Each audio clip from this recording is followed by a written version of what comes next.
My name is Julião Sarmento. I am an artist. I was born in Lisbon on November 4, 1948, a long time ago.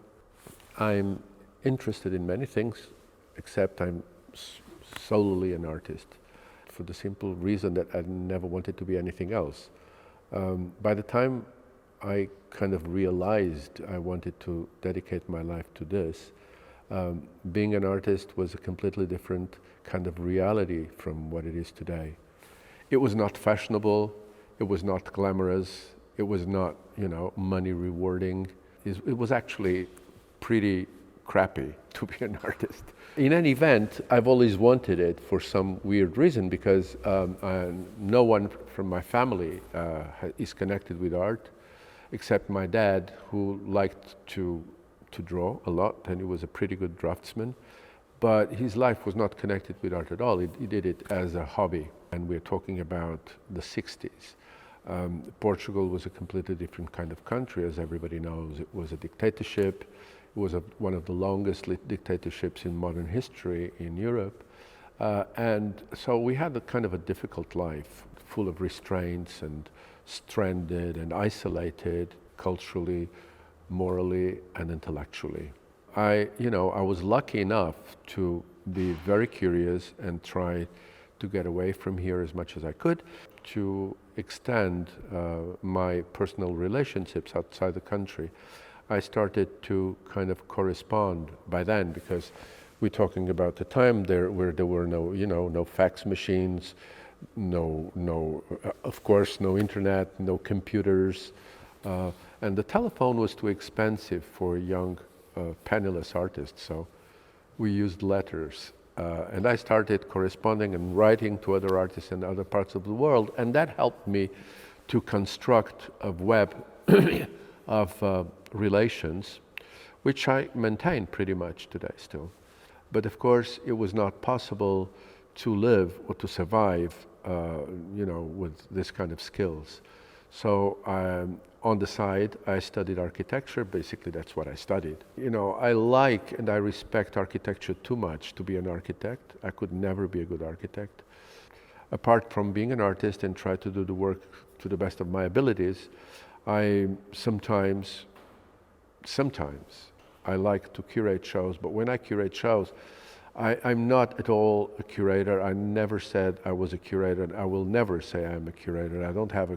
I look at the work of other artists as a kind of an extension of my own work. So when I decide to build up a show of someone else or, several other people, it's like creating a work of my own. I collect a bit works of artists that I'm interested in, or with which I have affinities, and I like to live with those works.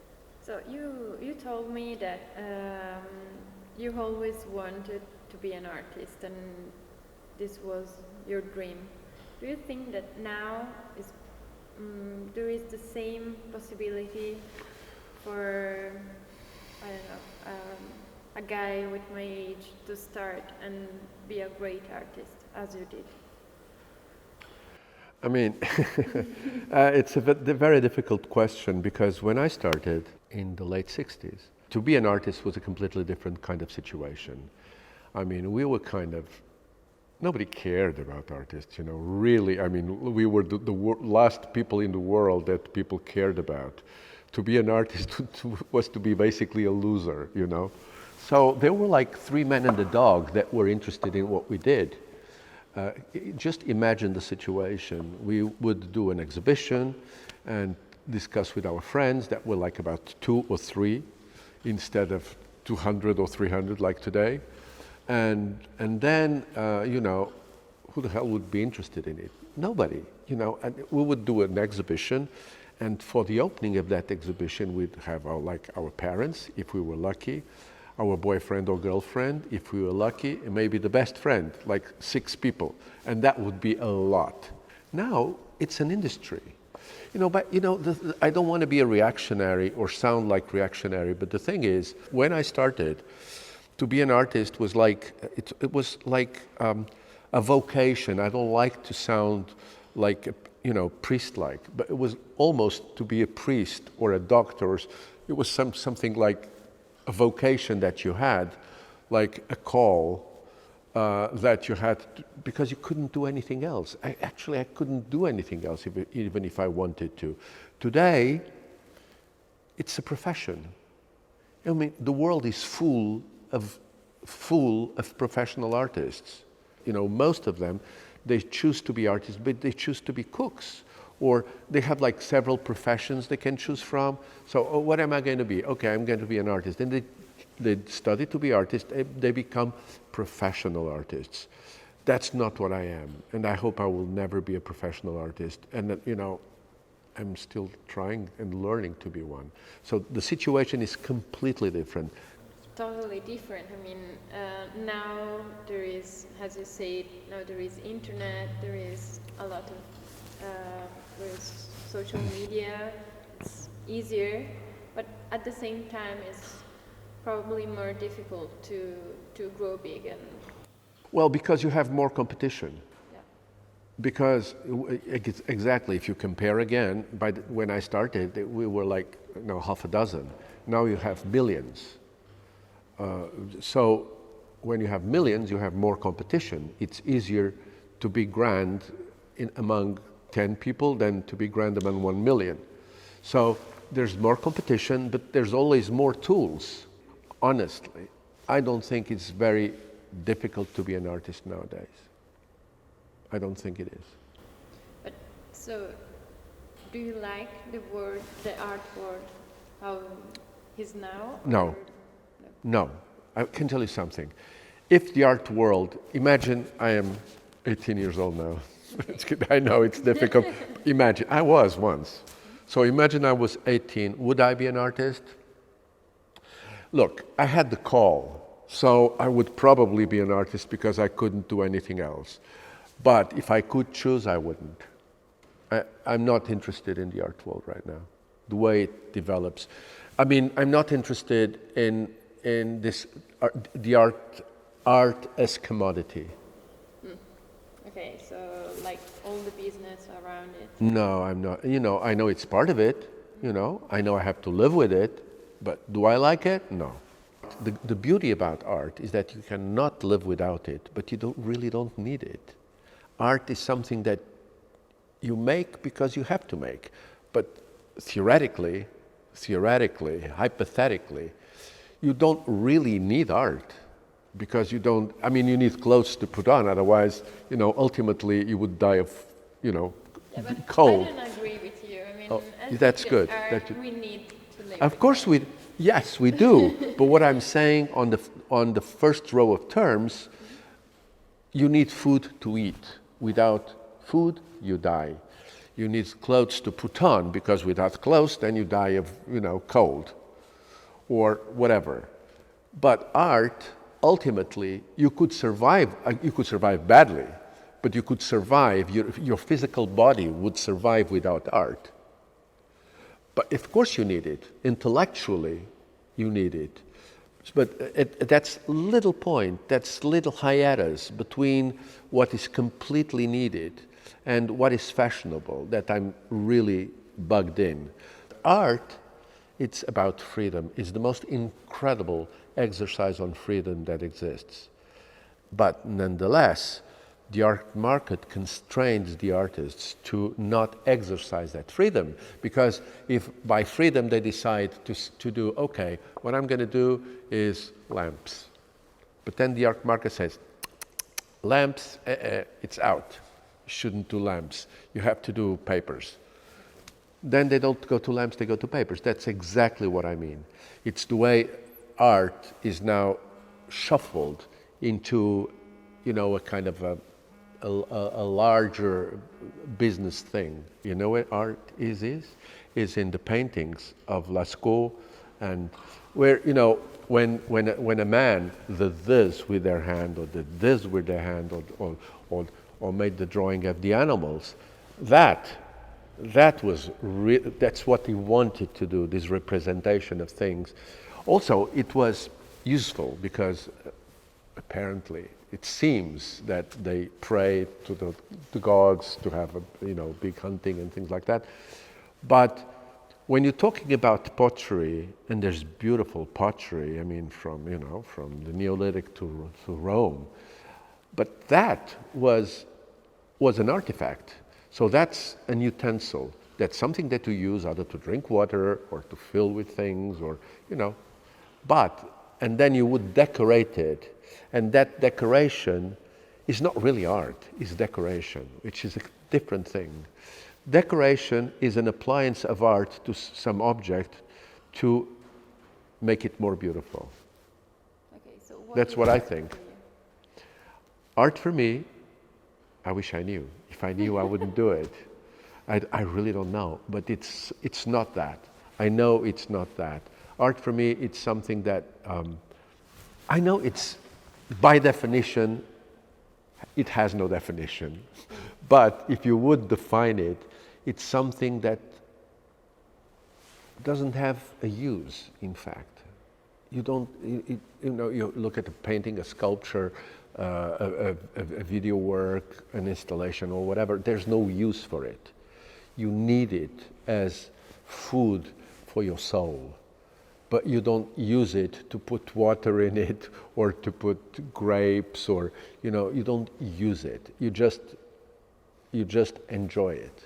It's something that you enjoy rather than you use.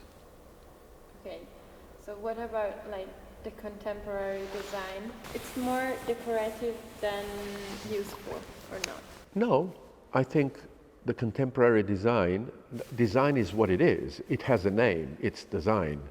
It's to try to use the materials that we need for our day life, to make it more functional and attractive and of good quality. That's what it is.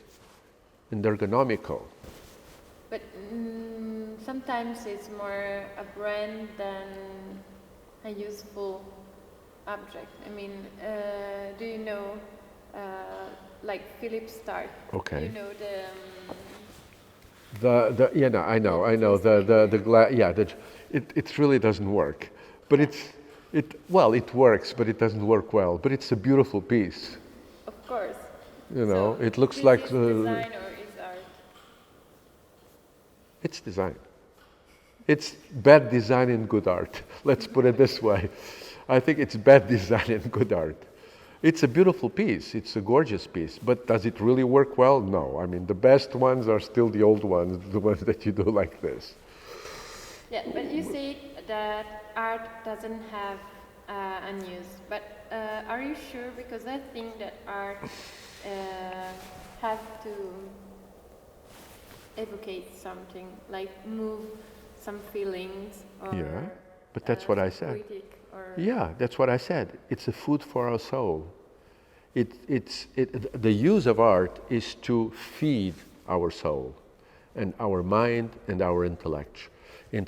But it doesn't have a factual use, like a chair where you sit in. You don't sit on art. Well, you may sit on art. I mean, people like, I don't know, Scott Burton or I don't know, Franz West made chairs that you can use. But not all art is usable, as you know. Yep. Speaking about Franz West chairs, this is art or design? Well, if I would be the champion, I would say it's art because it's made by an artist. But then again, am I the champion? It is art. Yeah, Franz West was an artist. So the question is, did he make those chairs as sculptures, or did he make those chairs as, you know, simply objects that you use to sit down? Because artists are allowed also to make design pieces. I remember Giorgio Persano, many years ago, invited me to do this like a bookshelf for Meta Memphis, which was done, and you know, and I did it, and I'm very happy I did it, but that for me was not art. It's not an artwork. It's a piece of design that I liked to do. So art or design depends on definition. I guess. Definitely. So for a child, probably everything is Oh, the same. of course. For a child, of course. I mean, your pants can be art. You know, it's true. Absolutely. Okay, so and do you agree with this kind of connection about art and design altogether in this contemporary world? Oh, of course. But not only art and design, art and design and space architecture. You know, I do believe, and I'm really interested in this contamination of subjects. No one is really isolated, and at least I try not, personally, I try not to be isolated. So there's always this contamination of things, you know. We are all surrounded by all this creativity, and this the creativity not only in art, visual arts, but you know, this in music, in theater and design, architecture, fashion. It's all together. It's like a Gesamtkunstwerk. So what about the worst thing about art? The worst thing about art? Bad art. I think. Bad art, because, I mean, there are bad art. It exists, bad art. Art that you kind of, oh man, what is this? Actually, worse than bad art is irrelevant art. So how you can know which is bad and which is good? It's a question. It's a question of. All right. Let me put it this way. I think it's a question of knowledge, number one. But because we are talking amongst professionals, so I know. I am an artist. I've been around. I know what is a good artwork and a bad artwork. Yeah. But, à la limite, it's have to do with your gut, with what you feel. I mean, sometimes you look at an artwork that looks like really nothing, but you know, you feel it's very. I think the liking of art, the enjoyment of art, is extremely subjective. Is very, very personal. Of course, there are rules, one or two, but it ends up being extremely personal, because we all know that there are things that you may love and I don't, or vice versa, you know, and it doesn't make it better or worse. It's just different. I would like to know how you feel about the future of the art. I wish I knew. You know, art will always be here, I guess. You know, it will survive all of us, because it's a pulsion. It's an absolute need. And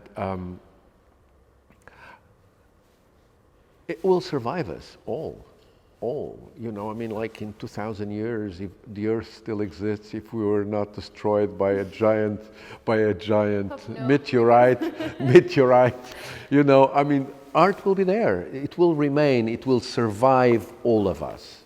So, art. I don't see the future of art. I think art is the future.